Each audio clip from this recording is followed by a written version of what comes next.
Negosyanteng si Manny Pangilinan no show pero nagsumite ng affidavit sa Ateneo drowning case. Detalye ng balita RH52 Edniel Parosa. Edniel.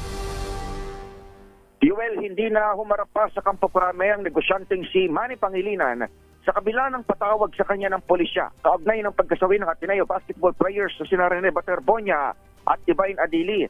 Sa halip, sabi ni Interior Secretary John Vic Remulla, nagsumite na lamang ng affidavit ang may-ari ng Smart Foundation na silang pupondo sa Blue Eagles basketball operations.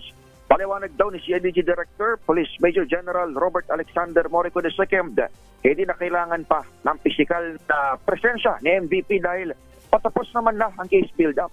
Sa katunayan ay affidavit na lamang din ang personal na kinuha ng CIDG mula sa naulilang pamilya ni Baterbonia sa Agusam del Sur na kanilang nilipad kahapon, Hunyo 25. Ayong araw naman ng Biyernes, June 26, ay inaasahang makukumpleto na ang case referral ng PNP-CIDG na siya namang ihahain sa Department of Justice.